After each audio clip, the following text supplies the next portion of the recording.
Petit disclaimer à l'attention de toi.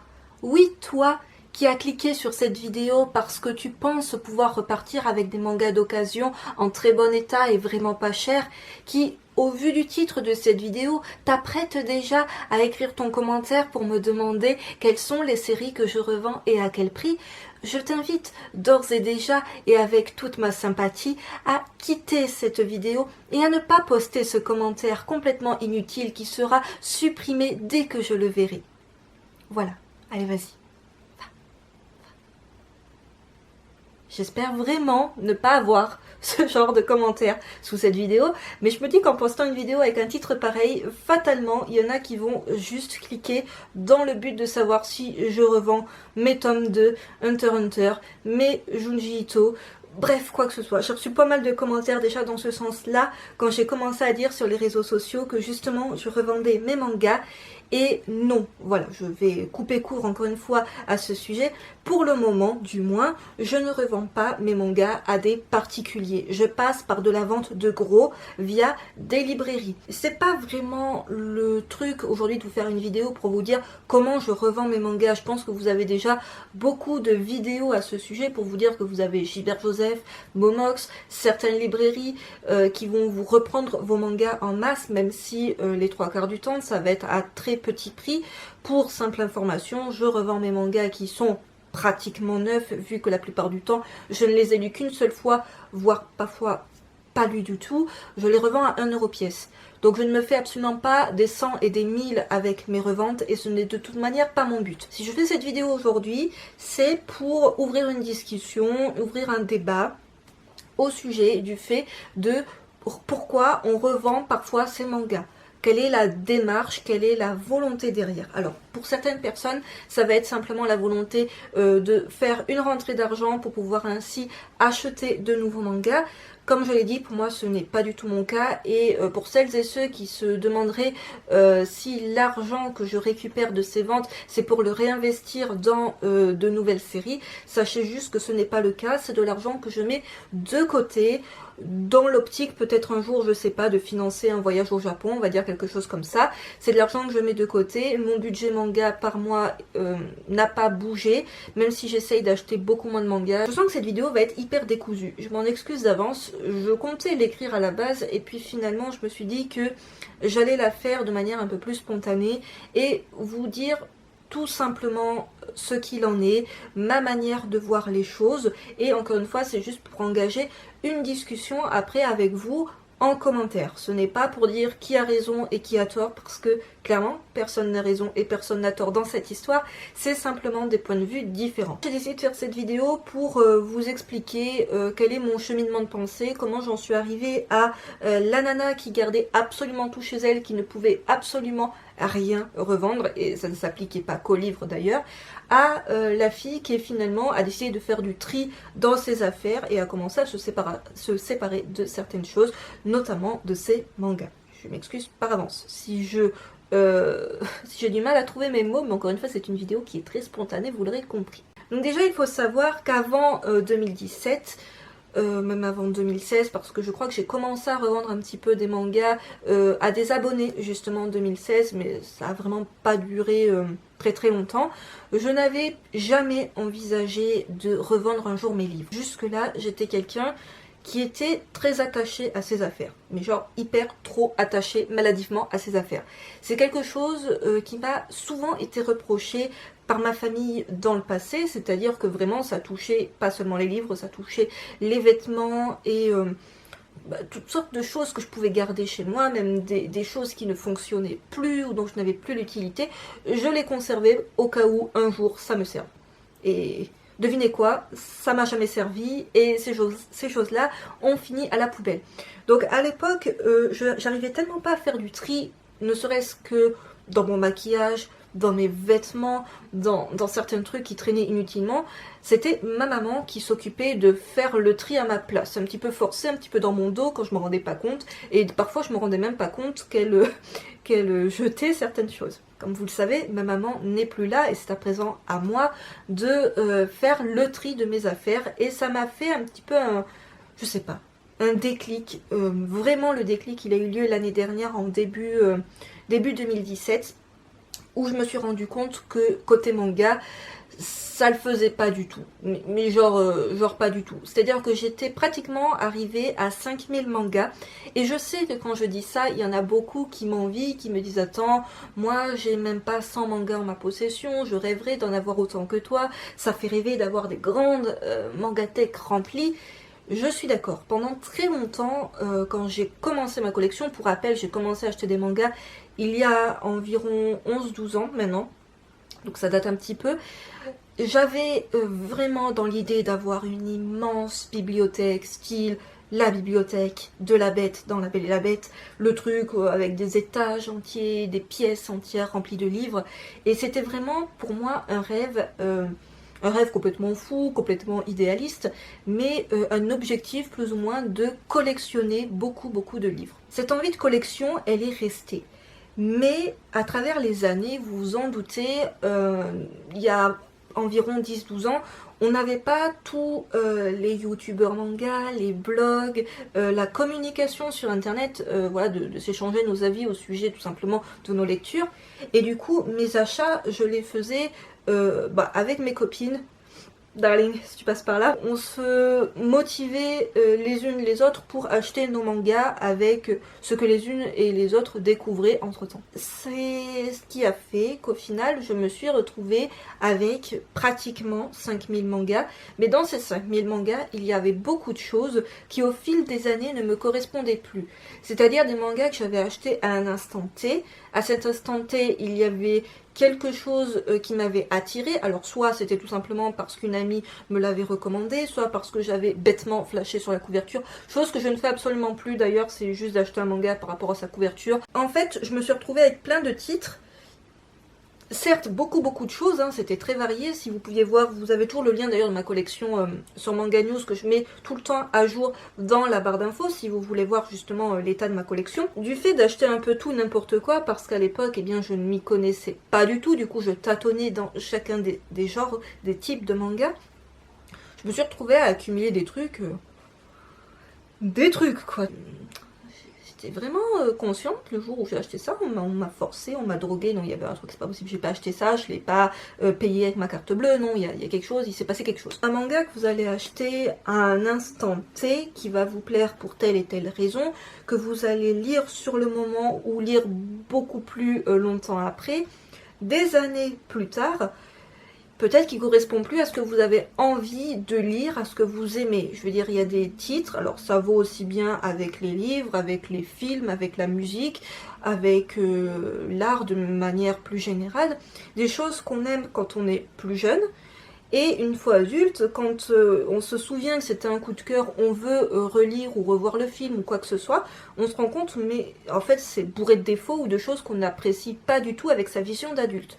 Et c'est ce qui se passe un petit peu avec ma collection de mangas, c'est qu'au final j'ai cumulé plein de choses, et plein de choses dont maintenant je me pose un peu la question, pourquoi tu gardes toutes ces choses? C'est-à-dire que j'en suis venue à accumuler, comme je l'ai dit, pratiquement 5000 mangas, dans 2 appartements différents, ça a toujours été dans mon appartement, que ce soit à Draguignan ou à Marseille, et une partie est toujours restée chez mes parents à Nice. En ayant beaucoup de livres, fatalement, tout ne rentrait pas dans la bibliothèque. Et fatalement, beaucoup de titres ont fini dans des boîtes. Voilà, je le dis très clairement, si vous ne voyez pas toute ma collection en arrière-plan ni dans mes updates Mangatech, c'est tout simplement parce que beaucoup de titres se trouvent rangés dans des boîtes. Et j'en suis arrivée à me dire, de quoi t'as envie?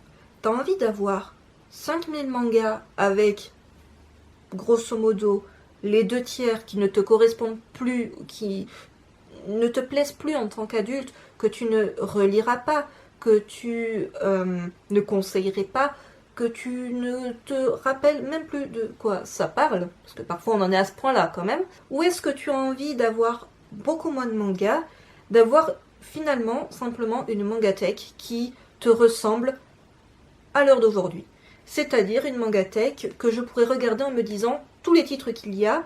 Je les ai peut-être pas tous lus parce qu'encore une fois il y a beaucoup de titres qui sont dans ma pile à lire. Je ferai pas d'ailleurs de vidéo pile à lire parce que je sais que à un moment donné c'était un petit peu la mode de faire des vidéos ma pile à lire global.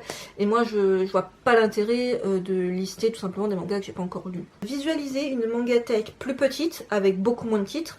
Je sais pas au beaucoup moins à combien il se chiffre, au juste, mais pas à 5000, ça c'est sûr.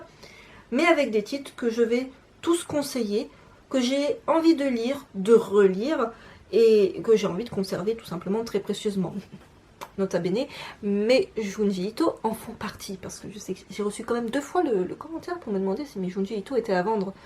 Non, si je recherche des trucs un petit peu rares comme ça, de mes auteurs en plus chouchou, c'est pas pour les revendre, assurément pas. J'ai plutôt opté pour l'option petite mangatech avec des titres qui me plaisent, et uniquement des titres qui me plaisent. Après tout, pourquoi conserver des titres que j'ai trouvé moyens, des titres que je n'ai pas du tout aimés, des séries que je n'ai parfois pas continué, soit volontairement parce que je vais complètement décrocher du truc, soit parce que l'éditeur a décidé d'arrêter la série en cours de route. Pourquoi je ne peux m'empêcher de sourire et de penser à Panini quand je dis ça, je ne sais pas. C'est quoi l'intérêt en fait de garder tous ces titres? J'en aurai pas la fin. Parfois j'ai eu la fin ne m'a pas plu ou ne m'a pas transcendé, ou je m'en rappelle même pas, ou je vous conseillerais même pas le titre. Ça sert à quoi en fait de garder tout ça? Finalement, ils prennent la poussière, je vais pas finir par les lire, les relire ou les conseiller ou me replonger dessus. Alors que si je les revends, ou je les donne, ou quoi que ce soit dans cet ordre-là, je pourrais en faire profiter des personnes qui peut-être ont moins de moyens, parce qu'ils vont les acheter du coup à moindre coût, et peut-être que ces livres-là leur plairont, et peut-être ces titres-là ne leur plairont pas, ils vont les revendre à leur tour, et ça va être finalement une chaîne de revente de manga. Vous voyez l'idée? Mais je préfère cette idée-là, en fait. Plutôt que de conserver bêtement des mangas, je veux dire, je conserve des trucs, je me dis encore, pourquoi tu gardes ça? C'est-à-dire que tu vas pas le relire, t'as pas envie de le présenter sur ta chaîne, et en même temps, t'en as pas un grand souvenir. Ou parfois, tu l'as même pas fini de le lire parce que... Alors je sais que quand je dis ça, il y en a qui vont me dire, parce que j'ai déjà eu cette conversation avec certains d'entre vous sur Facebook notamment, moi je ne peux pas me séparer de mes mangas, que ça soit des flops, des tops, des bofs, je garde tout, je ne me fais pas l'idée de me séparer de mes livres. Et je vous comprends, si vous saviez à quel point je vous comprends, parce que moi il m'a fallu pratiquement 10 ans de collection, grosso modo, pour réaliser que j'avais pas envie de tout garder. Et c'est quelqu'un qui conservait des stylos qui ne fonctionnaient plus qui vous dit ça. Voilà, c'est quand même pour vous dire le truc, le délire. Bon, le truc qui tombe un peu bien aussi, c'est que, pour celles et ceux qui ne sont pas au courant, mais d'ici le mois d'août, mois de septembre, je vais déménager, je vais quitter Marseille. Joie. Et du coup, ça tombe un petit peu bien de faire du tri dans ma collection et de déménager avec moins de livres. Parce que à terme, j'aimerais récupérer les mangas qui se trouvent chez mon papa pour finalement rassembler tous mes mangas dans un seul appartement. Mais pour cela, eh bien, il faut que je me raisonne un petit peu et que je me sépare des mangas que je n'ai pas envie de garder. Alors certains me diront, parce que j'ai eu là encore le truc qui m'a été dit, oui, alors d'un côté tu les revends, sachant que je les revends pour information par lot de 50-60 par semaine, donc j'en suis à plus de 700 ventes je crois pour 2018. Je crois que je dis pas une connerie, je crois que j'ai un peu plus de 700 mangas revendus en 2018. Et d'un côté, eh bien je continue à en acheter.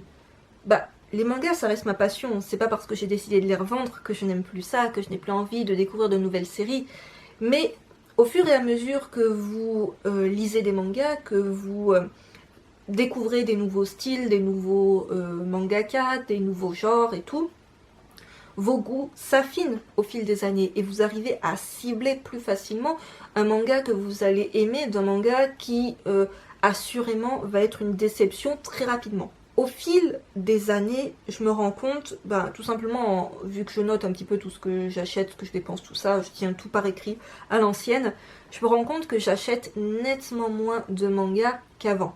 Alors il y en a qui vont rigoler quand je dis ça, parce que parfois je poste des photos de mes achats où j'ai une dizaine, genre 15 mangas d'un coup.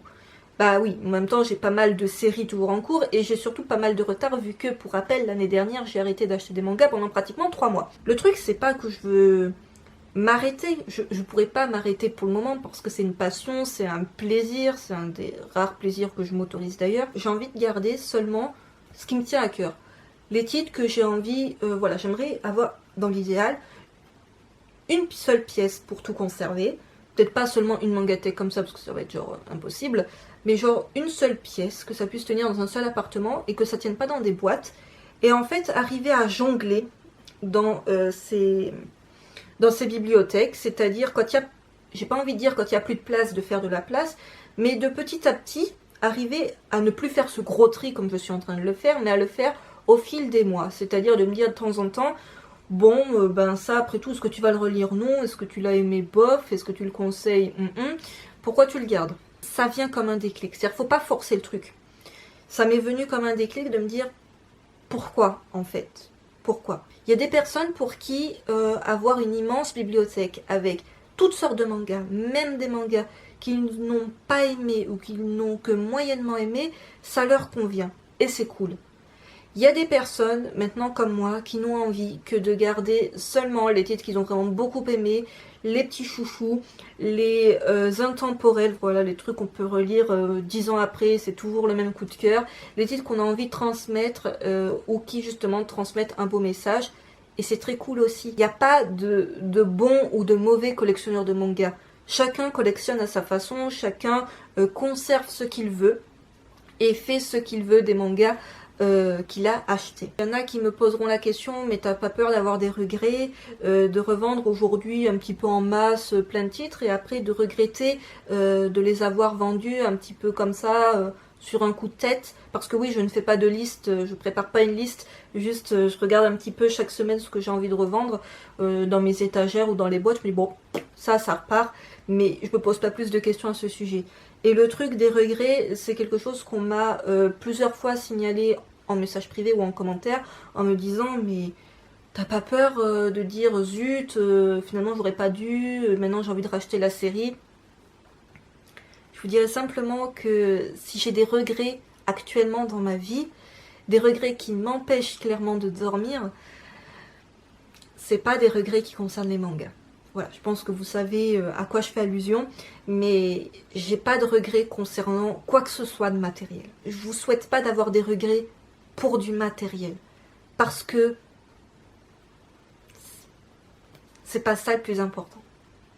C'est pas ça. Sincèrement, c'est pas ça le plus important dans la vie. Il y a des livres pour lesquels c'est une évidence, je les garderai, je pense, toute ma vie parce que c'est des livres que je collectionne depuis très longtemps, parfois des séries toujours en cours, je pense à Moonlight Act ou Yotsuba. C'est des titres qui sont toujours en cours et que j'aime toujours autant, malgré le fait que ça fait des années que je les ai commencés. C'est une évidence que je les garderai. Mais il y en a, ben non, et c'est pas grave. Vraiment, c'est pas grave du tout. Rien qu'à voir le timer de mon appareil photo, ça fait quand même plus de 20 minutes que je blablate. Donc je sens qu'il y aura des cuts. Parce que je ne vais pas tout laisser tel quel, sachant en plus que je me répète un petit peu et qu'encore une fois, c'est très très très décousu. Pour conclure un petit peu sur mes reventes de manga, je me sers d'un petit carnet dans lequel très simplement, chaque semaine où je fais une revente, je marque, alors là on verra pas bien mais c'est pas très important. Voilà, je mets juste la date de vente, j'écris tout simplement tout ce que j'ai revendu et en dessous je mets voilà, le nom de manga et combien j'ai récolté d'argent. Sachant, comme je l'ai dit, qu'en ce moment, je les revends à 1 euro le tome. J'ai pas de regret, là encore, à les revendre à 1 euro le tome, parce qu'on peut me dire, attends, tu te rends compte, tu les achètes 7-8 euros, tu les revends 1 euro, tu les vends complètement à perte. C'est encore un truc qu'on m'a signalé il y a quoi, 2 jours. D'une part, l'argent, pour moi, quand il est dépensé, il est dépensé.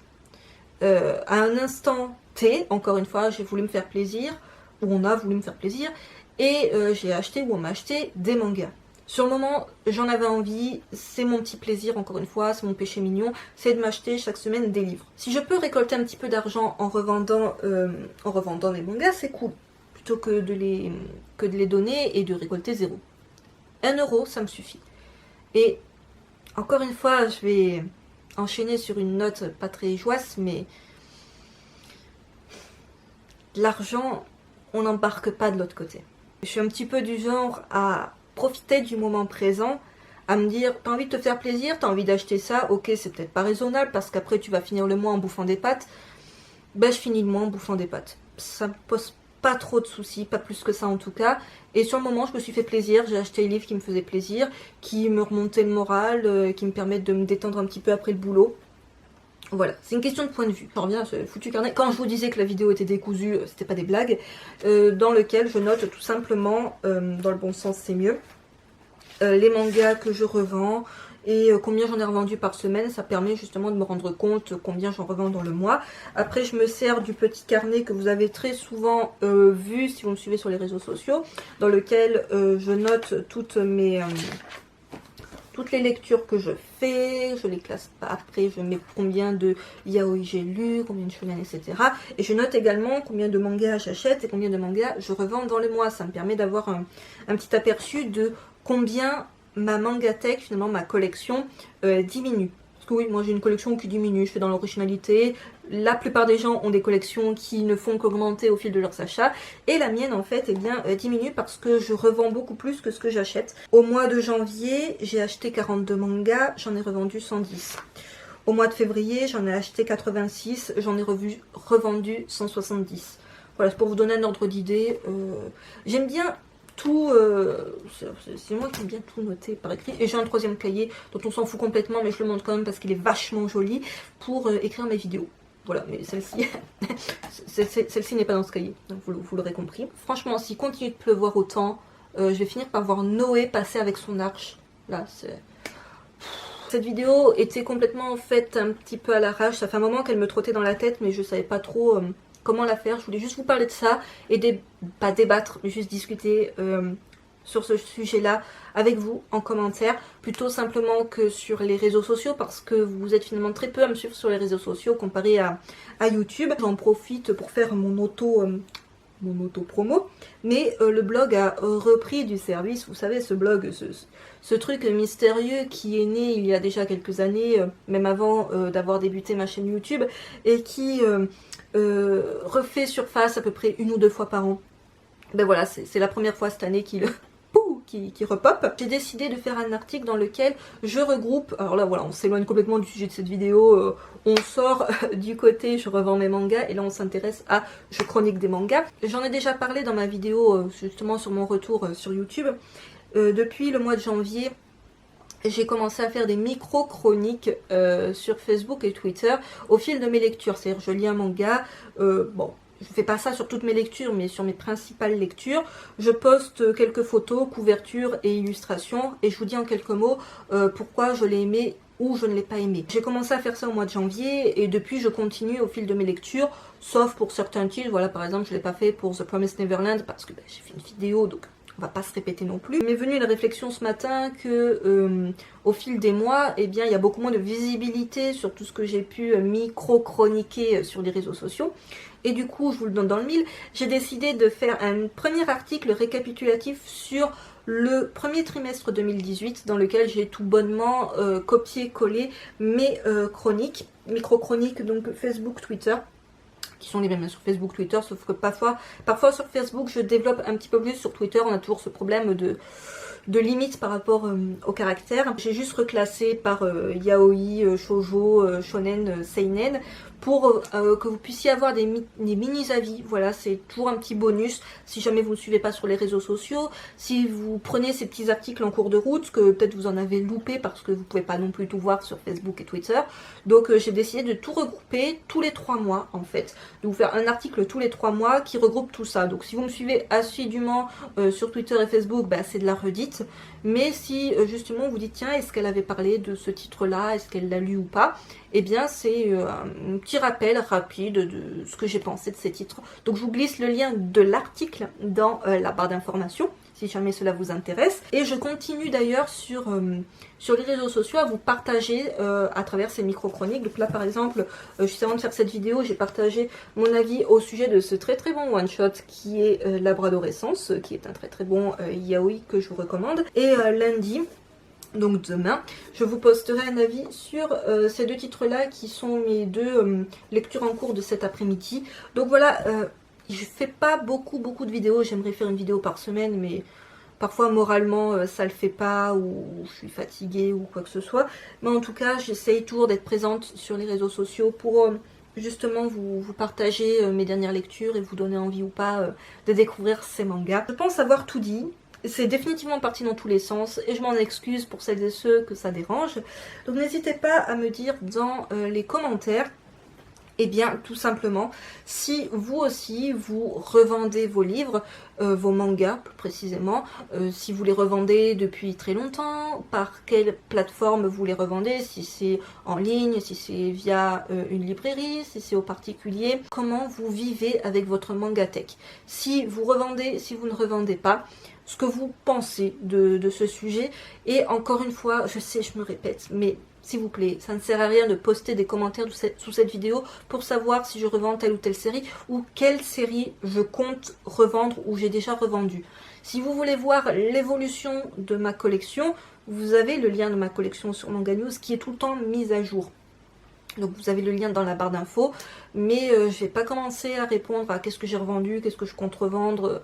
Non, entre guillemets, on s'en fout. On va arrêter de s'éparpiller dans tous les sens et je vous retrouve très vite pour une prochaine vidéo.